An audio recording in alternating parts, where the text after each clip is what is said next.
What's up, everybody? So this is going to be the saturation video on why it's oversaturated. Number one, YouTube.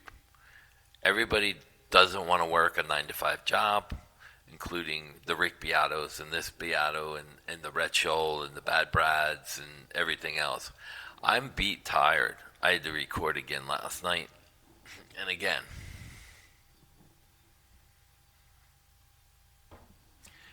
My shit is a wreck because I come in here and I actually work. I'm a working guy. I write for people. YouTube is not my social. I don't have Patreon. I don't have PayPal, Zelle. You can't pay me. And YouTube is demonetized by myself. I took it down. Again, I'm not playing the YouTube game. I'm not doing all that stuff. By the way, I have my boom mic hooked up with my EVH. I did use this in one of the videos. Recordings. Sounded great.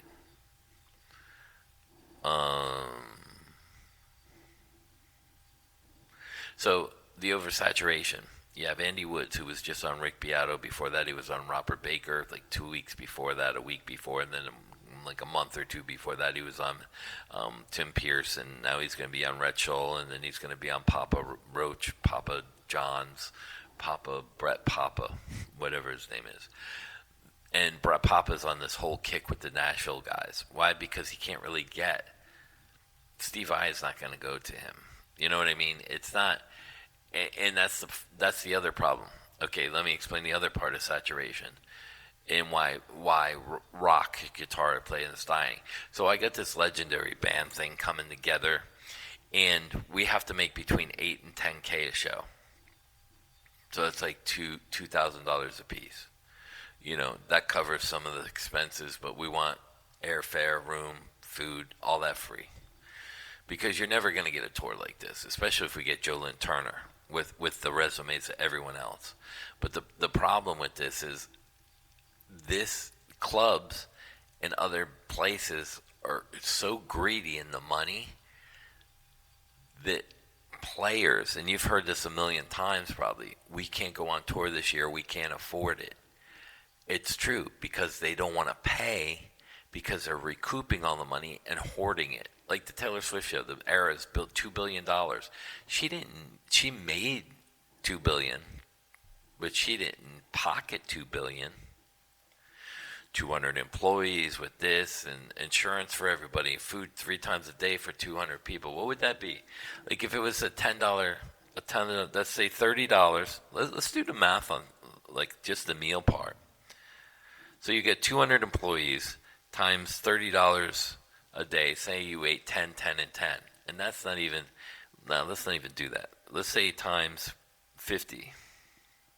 Now let's say 200. Let's say each employee spent $50 in 3 meals. Is that reasonable? Let's even take it low. We'll do 40.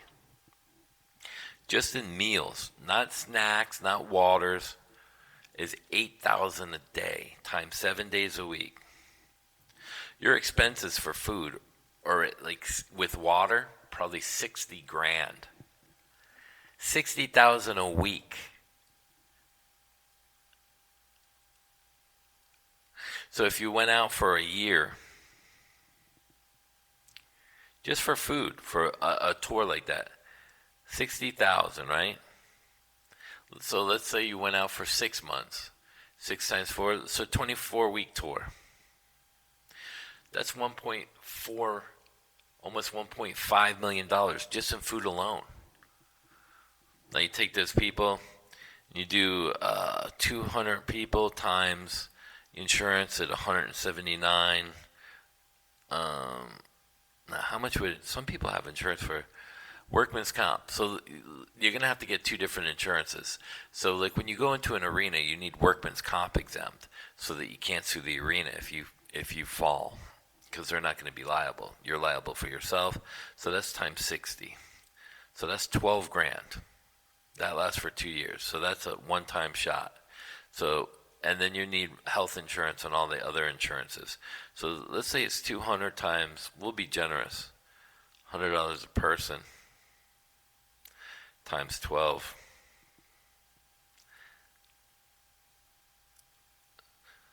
So you're at $240,000 times 30.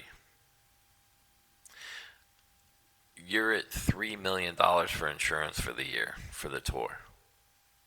Because that's going to have to include insurance on the private jets, the buses, the 20 buses. This isn't even getting into the rental shit.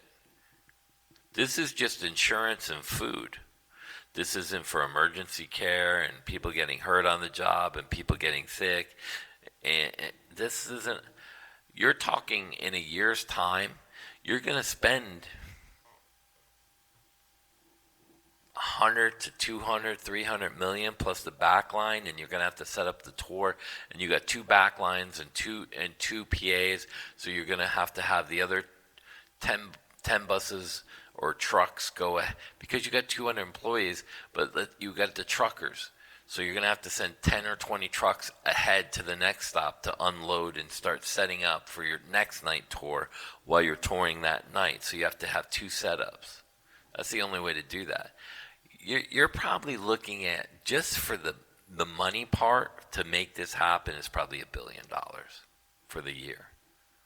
So that leaves $1 billion left. Now, Live Nation and ticket sales and that, they're going to get their money.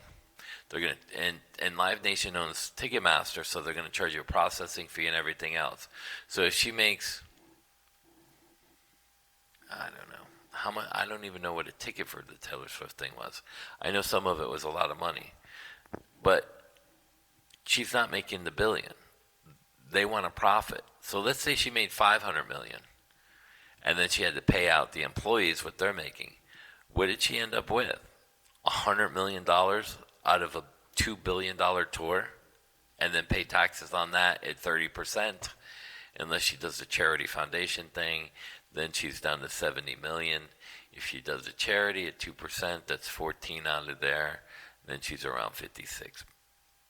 No, 56. 2 out of the 20 would be 80.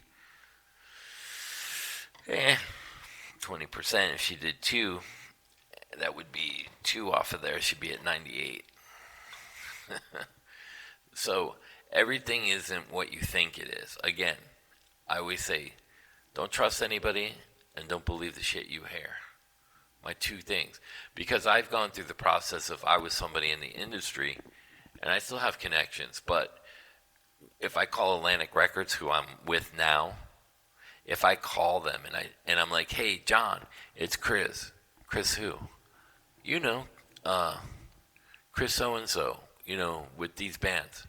Oh, hey, how you doing? Hey, man, I was thinking about this. Oh, hey, can I call you back? I'm really, really busy. I'm in the middle of negotiating a contract, or I got some A&R people in here. Can I call you back? Yeah, man. 1 week goes by, 2 weeks go by, follow up, you can't get him, 3 weeks go by, 4 weeks go by, 6 weeks, 7th week goes by, and then finally he calls you back. Hey, I'm really sorry, I'm really busy. Dude, 7 weeks, over 2 months. Well, listen, you're not really a nobody. I have to cater to the people that are making us money. It's business. These people are putting money in the pockets of the CEOs. If I drop one of them to come cater to you, they're going to be pissed and I lose my job. See, this is the reality of this shit. And no one's going to tell you because nobody wants to go out on a limb. That's why the Rick Beatos don't want to be a part of it. That's why the Red Chills don't want to be a part of it. Look at Rick. He's had a studio, Blackbird Studio, since 1995. He did the Shinedown thing in 2003. 8 years go by, and it wasn't recorded in a studio, and Jason Todd approached him for guitar lessons and guitar help, and he went in the studio and weaseled his way into a credit because he got a writing credit for helping Jason on the parts and say, can I get a writing credit? He's weaseled his way onto the record to parlay it into something. So what is he? He takes advantage of a situation, and he conned his way in. Is he good at music? Theory. Is he good at writing? I don't know, because most of that stuff was already written. But that just goes to show you. And then from 2003, he didn't do anything until 2014 with Parmalee, whatever that song was. So there's huge gaps in his career where there's nothing stated. So you have to put that and do 2 and 2 adds 0 because there's something missing. And see, that's not what he's going to tell you. Now, am I upset with him or bitter? No, more power to him. But what I'm explaining to you is he's not who he says he is. The people who do the work are like me, that you don't ever hear about or ever know. So the actual producer on that album is Bob, what is his name? Bob Marlette. He produced David Lee Roth, Black Sabbath, and everybody else under the sun. Now you know who Rick Beato is in YouTube. Do you know this Bob guy? No. Those are the guys that are working in the industry that you never hear of unless they're put on a YouTube channel or do an interview for CNN or Fox or whatever for whatever reason.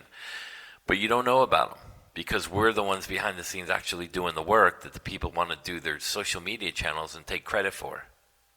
Now, somebody like in Tom's case, I don't know what happened with his sessions, and I know he's not doing a lot of sessions anymore. He's not doing what he used to. Why? Maybe the drinking, maybe something else. I don't know.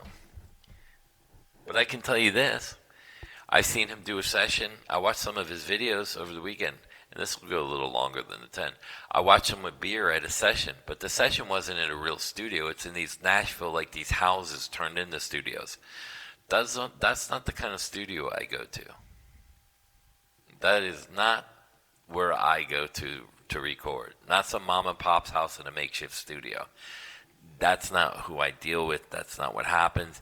And if you were working for Sony Music or Atlantic and you went into wherever they hired, you have to sign NDAs and you have to sign contracts for the recording that you're going to do through the producer. And you're not bringing any drugs or alcohol onto that fucking property. Why? That's a liability for them. They get wind of that, your ass is done. So how do I know this? Because I've seen it firsthand. You're not going into a studio with Michael Jackson and drinking beer. He'll freak out, the artist freaks out, then the producer freaks out because he's going to lose his cushy $400,000 a year job, and the label cans him. That shit, it doesn't happen. I don't know, and that's when you walk into this kind of stuff. Now, if you're in the band and you're the band, you can do whatever the F you want. You have runners. I've talked about this before. At Criteria Studios and some of the other studios, you have a runner. He stands next to you or she, and you tell him, I want an 8-ball. 10 minutes later, it's on your side while they're tracking the drums. But you end up paying for that. It's all the label pays for. That's why those albums, like for Aerosmith and Def Leppard, were so much money.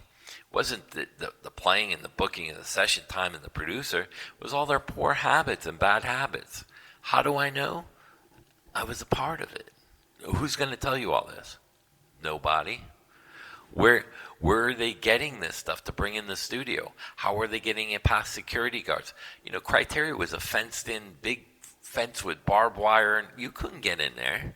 You went through security. And does Criteria want you in there if you can't get in there in case something happens? They had back rooms and hidden spots and everything. So if police went in there, they'd never find that stuff. That's... Who's going to tell you all that? I don't give a shit. I don't record in those places no more. If I get called, I get called. But I do most of my stuff in here. But the oversaturation of that and the fakeness and the con artists and the BSing, it's like Paul Warren music. He's using secret sauce. I just saw it 4 days after I posted my video, and it's a legato video on stuff that legato, the secret sauce and the holy grail of legato. People are saying holy grail now. I mean, at least give the guys credit. Yeah, I saw this cool guitar player, Jip Boy. He said this, he said that. Check them out. Justin Ostrander, Nikki V. I said, go check them out. They're great guitar players. That's what the community should be about, helping each other. But you see, they don't want to do that. The Toms, I don't want to put you on my channel and do a public apology to you, Jip Boy, I'm sorry. When he apologized twice on my page, He'll do that, but he won't go on his channel because he doesn't want to lose subs and he doesn't want to tarnish his reputation as the all high and mighty when he was in the wrong, and he knows he was in the wrong. But that's the kind of stuff. And who's killing it? Like I said, to hire a band like the Legends thing, it's going to cost 8 to 10 grand for us to go out on the road. Now, clubs ain't going to pay that. They're cheap unless they see a return. And let me explain something.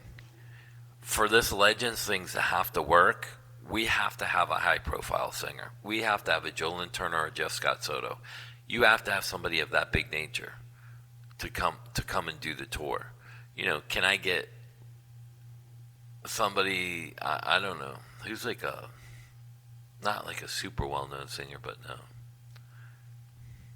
Like Bang Tango, Joe, sang for Bang Tango. Could I call him? Yeah. Is he the kind of singer I need? No. But how many people know Bang Tango? You know what I mean? Kicks, yeah. You know.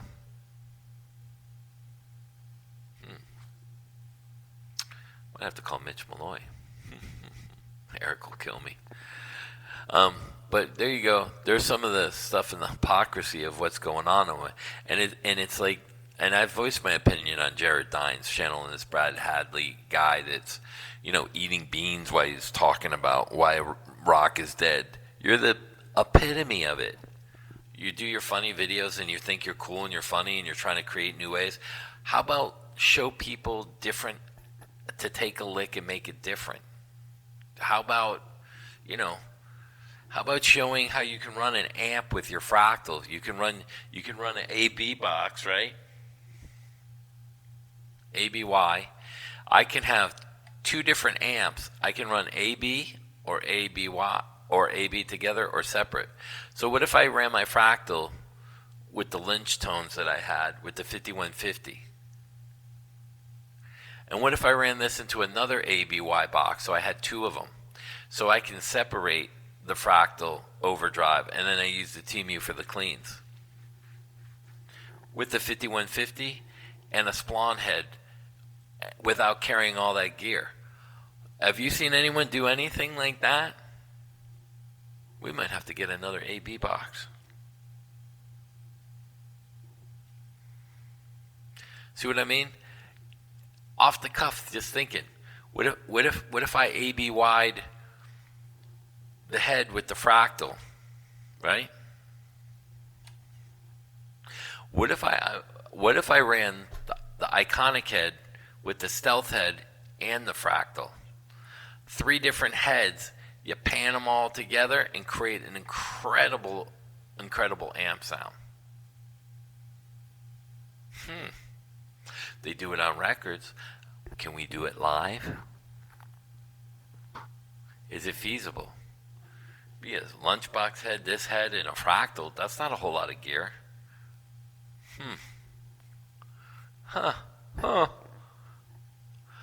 What if we ran a Kemper with a fractal and a head rush with a TMU? And we stereo rigged it so you got, in one of your patches, you got 2 different heads, 2 different cabs in each one. So now you get, 10 heads and 10 cabs running direct into the board? What would that sound like? Has anyone ever thought about doing that? I'm going to have to look up the video. But see, these are ideas that no one talks about doing. Running technology with the real thing. Interesting. What would that make? How would that sound live? So there you go. Hope you enjoyed the video. This one was a little longer. Everybody's killing it. The YouTube, the social media, the companies that are pushing social media people into the gear reviews, and then everybody wants to be a YouTube sensation and stuff. I don't want to be a part of that. I just want to educate people and explain to people. And the sad part is no one's learning from our history. MTV did it. The 80s bands did it. And you want to ask people what's wrong with killing rock guitar? The same person that asks it is the one that kills it. They're not even smart enough to realize their own mistakes. Post 5 videos a day. Watch how your channel just slowly drops off. Why? Because they don't want to see it no more. Because you don't have any different content. You know? It's like Bad Brad. I watch him once in a while. Why? I can't watch everything. Because it's the same shit about the 80s things and why you should do this and why you should do that. And it's hardly any playing. You know? At least play in some of your videos sometimes, you know? And then he's using the same clips from other videos, you know? I just saw a new video, and I seen that jazz kind of thing with him in a suit playing inside and outside a pentatonic box, which isn't really jazz, but I see him doing it, and I've seen that clip in like 10 of his videos. I don't want to edit videos and keep putting the same shit in there. I don't want to eat pizza 3 times, 4 times a week. I want to crave it. I want to go back and crave it. You know, it's like Eddie Van Halen. How he was great at this. First album, Eruption. Then Van Halen 2 came out. He did it on acoustic, Spanish Fly. Right? He always had something different with the guitar. He was an innovator. There's no more innovators left of this era. The Robert Bakers keep showing the same licks over and over again. You know, it's like I said, I did the Vinnie Moore Ingve thing, and then 2 days later he's doing that. And then 3 days later I see Paul Warren Music, Legato, Supercharge, Secret Sauce. They're Giacomoing small YouTubers' channels and taking their content, their sayings, and they're using it because they see it might be effective. But if it's effective on a small person's scale, what would it do for them? That's how they think. What can I use? I'm running out of stuff to say and teach. Hope you enjoyed the video. Peace out.